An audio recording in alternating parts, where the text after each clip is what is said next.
This is the Halftime Show with Omar Al-Duri on Pulse 95. It sure is that time. It's the Halftime Show with Omar Al-Duri. I am your host, covering everything sport, international and local. Thank you very much for tuning in with me today on the Halftime Show in the heart of Sharjah. And wherever you're tuned in around the world, whether it's 95 FM, Pulse95Radio.com, our app, Sharjah Broadcasting Authority, listening to us on YouTube, or even just having us just lay on your chest with you for the next hour, talking to you about all sorts of good stuff here on the Halftime Show. Megan, I made it. And also, not only that, what is trending at the moment? Francis Ngannou takes gold at UFC 260. So the big talk is what happened against Stipe Miocic. That's in the UFC world. So if you watch the UFC 260, we're definitely going to be discussing that today. We've also got Dillian Whyte and the story of Dillian Whyte as he beats Povetkin in the second rematch. The health and fitness segment is also coming up as well when we talk about having the right energy can set the tone for the day. Training next to someone who might help you get that extra bit out of you, or even being around, a nice group of people could really be the turning point in sustaining your goals. We're talking that. I got to give a special shout out to probably, I would say our youngest listener, but he's probably not listening because he's too young. He's 2 months old. Baby Solomon here, Frank's son from the gym, is definitely getting a big blessing and a big shout out today from me, and also everyone else who helped me get through that little boxing class we got through as well, and I made it on time as well. So I'm gassed. Hope you guys are having a great time. Keep the smiles going. Grab yourself a little bit of something to drink, and I'll see you right after a break. Here's some Justin Bieber. Let's do this. This is the Halftime Show with Omar Al-Duri on Pulse 95. It sure is that time. It's the Halftime Show with Omar Al-Duri. Thank you very much for spending your time with me. You could be anywhere, but the only place to be at 3 is here with me, and I'm so glad you guys are spending the hour with me. Right, okay.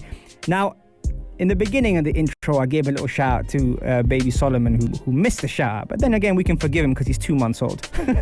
So here's a huge shout out to 2-month-old Baby Solomon, who is Frank's son.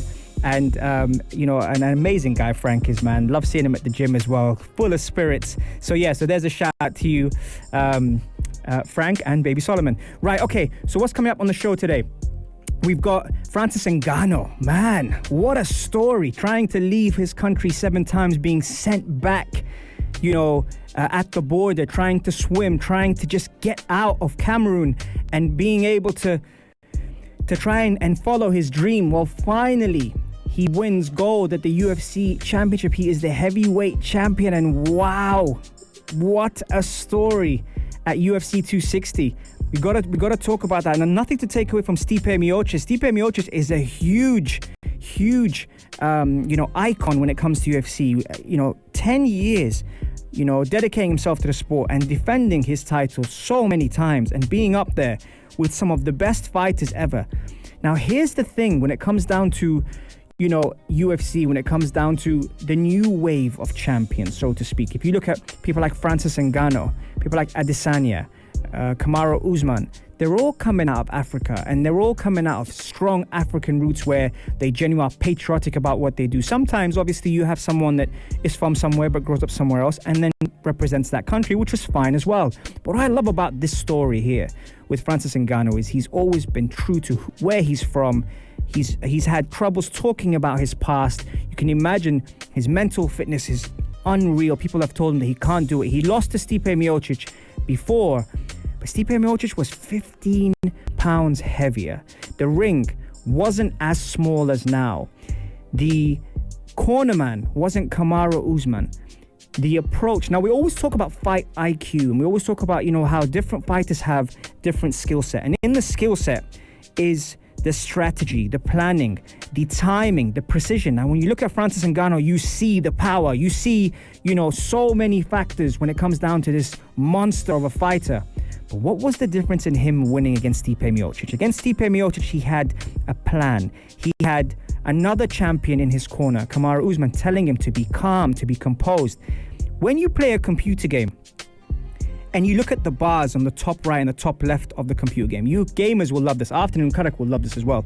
But when you look at the top right or the top left of the screen, every time you throw a punch, you use up energy. When you use up energy, it leaves you susceptible to being hit back. And when you're being hit back, you're unable to sustain that power, that speed, that precision throughout the 3 to 5 rounds. Now, here's what Francis Ngannou did differently in this fight compared to his last fight against Stipe Miocic.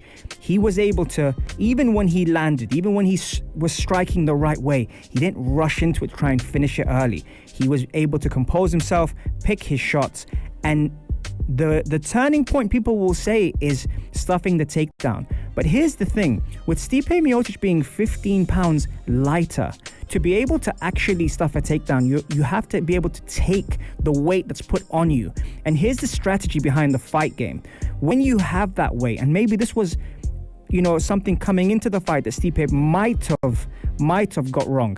The idea of not being 15 pounds heavier with someone as big as Francis Ngannou is it's harder to be able to adjust. And although we pointed out Ngannou's wrestling in the first fight, clearly he was working on it with who else but Kamaru Usman. And here's how I think the fight would have turned. Psychologically, the moment that takedown was stuffed, now all of a sudden, one of the tools from the arsenal that Stipe had has gone out the window. Now we have to think about the striking and the precision of how when Francis Ngannou landed, he didn't rush in. But by the end of the first round, if you saw Francis Ngannou's breathing, his mouth was open and he was breathing quite heavily. And even when he was breathing quite heavily, any fan would have thought, oh no, here we go, he's gassed himself out. But that's the thing. This was the difference between the last fight and this fight. He was able to select his shots. He was able to really make contact and even at the same time stay out of distance from something that's coming up. Now, the one point that had fans guessing is when Stipe landed. But here's the thing.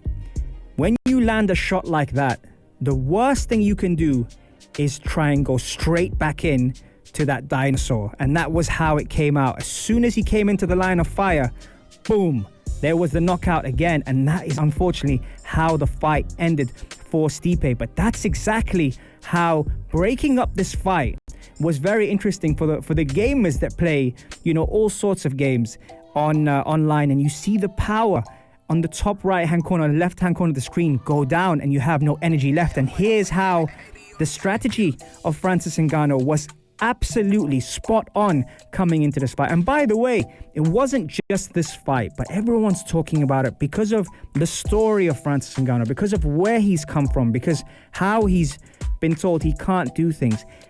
Even when you see him coming up to the fight, you see him trying to prove people wrong, but the happiness on his face, you can't fake, you can't pretend, you can't act like it wasn't real. I was delighted for him. I'm sure a lot of other people were delighted to see Francis Ngannou win the championship, but can he step up now against a strategic, tactical John Jones? Tweets have already been released now. Dana White has said that perhaps John Jones is scared because John Jones said, "Show me the money." Hey, listen, if this is anything to what's coming up on UFC, I'll tell you now, there's a lot to look forward to, UFC fans. Trust me, it's going to be on point when we see those two giants fight, maybe at the end of the year. Or are we perhaps not giving the respect that we need to Stipe Miocic? The first time he beat Francis, there was now a rematch. Will Stipe Miocic get the rematch, or will John Jones fight against Francis Ngannou very, very soon? 4215, it's a salat or do. Who wins, John Jones or Francis Ngannou? Or will Stipe Miocic make a comeback and shock the world by beating Francis Ngannou? There you go. That's the first segment out the way. Coming up next is the health and fitness segment. Having the right energy can set the tone to achieving your goals. On the only place to be at 3, the halftime show on Pulse 95. This is the halftime show with Omar Al-Duri on Pulse 95. Ooh, now that we've calmed down a bit after having Aisha Al-Mazmi and Umniya Saleh here entertain me at halftime, during the halftime, I don't know, man. It's great to have them here with us. We're talking all sorts of good stuff today. If you missed the first segment, don't worry. You can catch all of our episodes on YouTube, Pulse 95 Radio, or if you prefer a podcast, head over to the podcast, Apple, Spotify, SoundCloud. share, like, subscribe. You know how it is to support your brother. It's great to have you guys support us all the way, and we're so grateful here at Pulse 95. Okay, so first segment, we talked about Francis Ngannou. Man, what a fight. Second segment we're talking about is health and fitness. Now, a lot of the times I've got, a community of people I'm very fortunate enough to be able to share this with and raise awareness on things. And yesterday I was talking to a friend of mine, Poonam, who had me on one of her shows, and we were talking about health and fitness. We were talking about trying to sustain things and how do we actually sustain them. What is it? Is it the location? Is it the gym? Is it the person that runs the gym? Is it, the community you're in? Is it a specific trainer? Is it the reputation of the gym? It could be a franchise that's in the US and comes over here, the same kind of story we normally hear. But here's the thing. I think that the right energy, I think sometimes we neglect energy. We bring a certain energy to the space we're in, and in doing so, that helps elevate the person next to you. Now, if I'm training and I look at the person next to me and their energy is high, it's most likely that I'm going to want my energy high. If I look at the person next to me and it's been a couple of classes or it's been a couple of training sessions, or even if it's your PT, and that person wants you to do well, then I'm going to have that kind of assurance, that kind of defense where I'm like, you know what? The person wants me to do well too. So there's the thing about the power of energy. Now, there's a flip side to this as well. Sometimes you could be having a stank day, and that means your energy might not be that great. But here's the thing, resetting your environment is incredibly key to be able to achieve your goals. And that comes down to who you train with, or who you train around, or where you train. Or even if it's maybe not necessarily a gym, it might just be your backyard, or it might be someone online or Zoom, or you might have to watch something to be able to just get that extra step or pep in your step.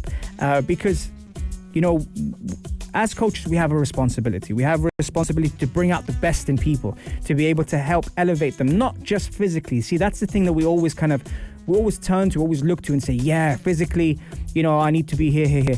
But see, the mental aspect, the emotional intelligence, when it comes down to that, is just as important. We've spoken about that on the show, and we've had coaches talk about it here, and we've had coaches confirm the domino system when it comes down to reset, and so many different things.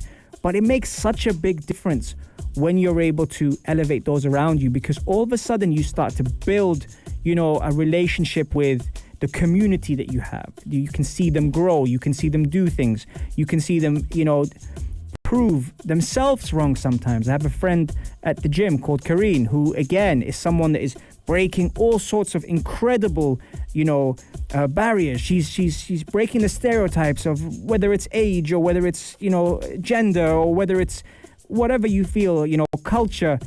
She's broken those barriers and she's smashed those records because she's able to do that with the people around her, with the people that support her, but also the fact that with the people that can actually, want to see her do well. And that comes from also, her family and her partner and all these kind of things, that it starts from home and it comes into a different environment where she is in charge. And here's why I think energy is so important when it comes down to things, because I remember struggling to find, a place to train for a long time, and having gone to different gyms and worked in different gyms and been part of different gyms for probably a good 15 to 18 years, in London, in New York, in the UAE, in Africa, wherever I went to train, it was all about what space I'm entering into and who I'm going to be coaching or who I'm going to be training physically, mentally. But then again, when it came down to my own training, I would need something as well. I would need something back. Who's going to, have my back, so to speak? Who's going to be able to elevate me? And that's also where I realized that location or even venue might not be what I'm looking for. What I'm looking for is an area that has the right energy and has the right environment for me to excel in my personal goals, which will then affect my my life, my work, my family, all these things. So you see how they always say that health and fitness is more than just a hobby. It's a lifestyle. And they're right. But mental fitness is every day. And that's something we do every single day. You wake up the wrong side of bed, so to speak, and you don't want to train, it's unlikely you're going to train. getting you into that environment, you've got to tune in, whether it's meditation, whether it's just taking some time for yourself, just taking some time to do your thing. Listen to a podcast, read a book, listen to your favorite album. That's another one. Get some food that you like, not junk food, but get some good soul food. I had that the other day as well. Do things that make you happy. And I think that helps with your energies, which then help everyone else. Let me know, folks, what do you do and what are your secrets to be able to elevate your own performance, and who helps you with your energy? We are lucky to train with you and your epic energy OAD. Hashtag the RBO fam. Thank you very much, man. I love my RBO family, man. Big up to them. Big up Mikey as well. Thank you very much, guys. Next, we're talking about a nice comeback from Dillian Whyte on the only place to be at 3, the Halftime Show on Pulse 95. This is the Halftime Show with Omar Al-Duri on Pulse 95. Yes, we are back. Welcome back to the Halftime Show. Thank you for keeping me entertained during the break as well. Really good show today we had in store. Francis Ngannou takes gold at UFC 260. We also spoke about how important energy is when it comes down to health and fitness and sustaining your goals. And now we're going to be talking about a bit of a comeback story. But before we do that, we had a few questions coming in from our listeners on Instagram at Omar Al-Duri as we are live. Mufid asks a very good question. The talent England have, possibly one of the best squads after France, do they have a chance at the next World Cup, or will their traditionally negative mentality stop them? See, Mufid, I think that's a very, very good question. When it comes down to negative mentality, it comes down to thinking, do you mean pragmatic approach? Do you mean being efficient defensively? So the Italians used to be quite famous for that in terms of how they defended and then hitting teams on the counter-attack. If you remember France, yes, they won the World Cup and everything. Yes, they had some incredible players, but they only played with one striker up front, and that is not something that a lot of people look back on. England's issue is normally the expectation that is put by the media has always put pressure on the players. But I think with the fact that there hasn't been any fans around, that could be something, it will be resembled soon, or it'll be resolved soon, but that's the problem with England, especially the players. All the players are quite overpriced, so it's hard for them to get education outside of England. But saying that, the talent that the English have, under 17 World Cup champions, under 19 World Cup champions, reached the semi-final last year, despite people saying, yes, they had an easy ride. You can only beat who's in front of you. I think what it comes down to is getting the right balance of experience and youth, especially that the youth are very exciting. The players have so much to offer. When you're coaching a player like Phil Foden, yes, Pep Guardiola might be in his ear all the time about which way to move and how to release the ball and when to press and when not to press. But sometimes you just got to let them be free. You got to let them express themselves. Football is a beautiful game. It's an art. It's a science. It's something that you need to be able to do, wholeheartedly and not feel like, oh my God, if I go into this space, I might get in trouble or I might get told off. And that's countering the negative mentality that maybe some people might call England and the squad that they have.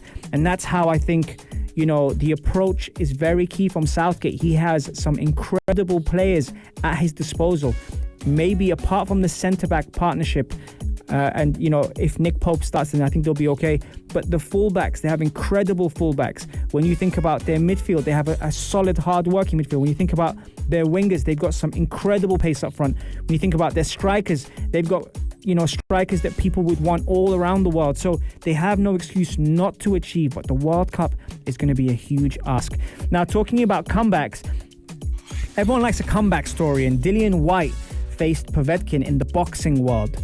And the thing with Dillian Whyte, a lot of people don't know is, he trains at Loughborough, and Loughborough is one of the best sports universities in the world. And when I was growing up, that was one thing I definitely considered going to, because it had all the best facilities that you can ask for to be able to, enhance your brain with all this knowledge, all this equipment, all these theories and research papers and all these amazing things that Loughborough do. So Dillian Whyte is a street brawler, and he's a brawler from Brixton. They call him the body snatcher, and he fought against Povetkin and lost the first fight by knockout. Now, coming into this fight, a lot of people were saying, it's going to be the same thing, but Dillian Whyte proved them wrong. And he's often been overlooked, maybe because he doesn't have, let's say, the image of an Anthony Joshua or the charisma of a Tyson Fury. But Dillian Whyte is a serious fighter, and he's someone that has spent and dedicated a lot of time to learning the game and studying the game and being able to understand movement and patterns and flow. So I was so happy to see him win against Povetkin, and because I know the background behind Dillian Whyte, I know what he's had to face. He had to face a lot of things mentally as well. You know, his mental health was challenged quite a bit. I mean, all of our mental health is challenged, but I think with him being told that he can't compete and he can't do things and he's not up to that level and he doesn't deserve a title shot, I think all those things were proven wrong when he beat Povetkin, and now surely he must be back in the running for the top 6 fighters in that division, and he should be able to get somewhere closer to the Magic 2, who we heard are going to be facing each other, Anthony Joshua versus Tyson Fury, in what's going to be an incredible 2-fight series, and that should be announced very, very soon in terms of dates. But from what I've heard, it's been confirmed. Florian, what's going on? And Rashid, how you doing? Good of you to join. Right, okay, coming up next, we're answering all your questions for today's show on the only place to be at 3, the Halftime Show on Pulse 95. Here's some Masego for you. Boy, enjoy this. This is a tune. This is the Halftime Show with Omar Al-Duri on Pulse 95. It sure is that time. It's the Halftime Show with Omar Al-Duri. Who doesn't love Sting and Craig David, Rise and Fall? What a story. And what a line, you know, Rise and Fall, especially when we spoke about Dillian Whyte today being able to come back and beat Povetkin, and also Francis Ngannou from Cameroon doing his thing and representing Africa to be able to be UFC champion. What a story that is. And also we spoke about the health and fitness segment when it comes down to how important energies are and how it affects us as well. You know, we go through a lot of things. The whole world is going through a lot of things right now. Mentally, they're being challenged. Physically, they're being challenged, you know, at home, at work. And then being able to kind of transmit that energy and work on yourself in an environment is very, very key. So we spoke about that earlier. Mufid asked a great question about England as well, and I'm taking all your questions in at the moment. Big Hass from Yellowholme with the fantastic Anna Schofield asked me a question earlier about Thierry Henry, and he said, Omar, like, what's your take on that? You know, Thierry Henry is a World Cup winner, is one of the best footballers to ever play football, and he stepped away from social media because of the racism that a lot of the players are getting, the African players, the players of color are receiving online. And he made a point and said, you know what, I'm going to step down until they fix things. And the reason why is because, you know, on YouTube, if you put something up and it hasn't got, you know, the copyrights, then YouTube pull that down and they ban the person. But when it comes down to social media and something like Twitter, people don't do that. And so, you know, he's trying to make a stand and said, I won't do it. And Big Hass was asking me, like, what do you think on that? You know, I think it's really important to be able to make that stand. And I think Thierry is someone that has, you know, a lot of say in the game. And he's someone that was a phenomenal player and is a coach now, and is someone that is among the 10 best players in the world.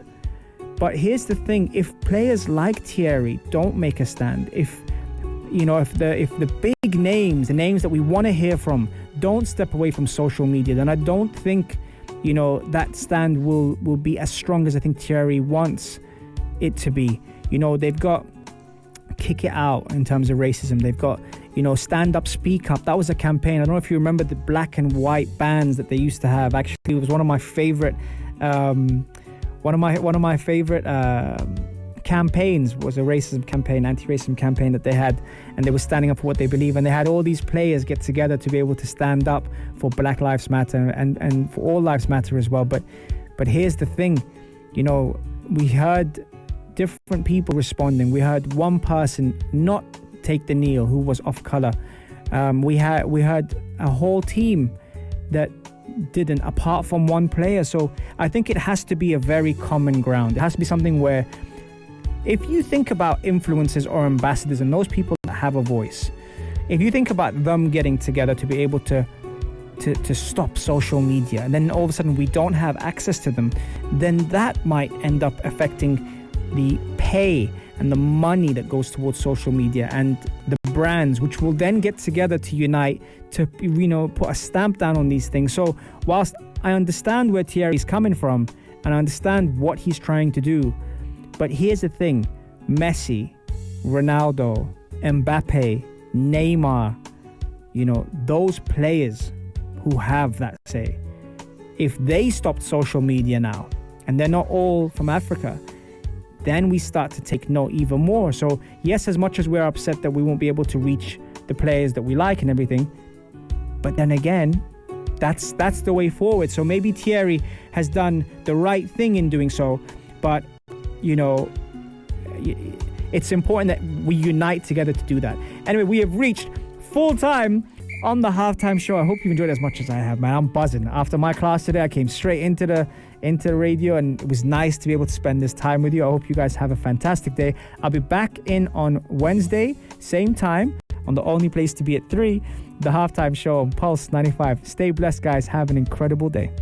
If you liked this episode of The Halftime Show, drop a like and subscribe. 95. Be sure to follow us on Instagram for all our daily updates and top stories.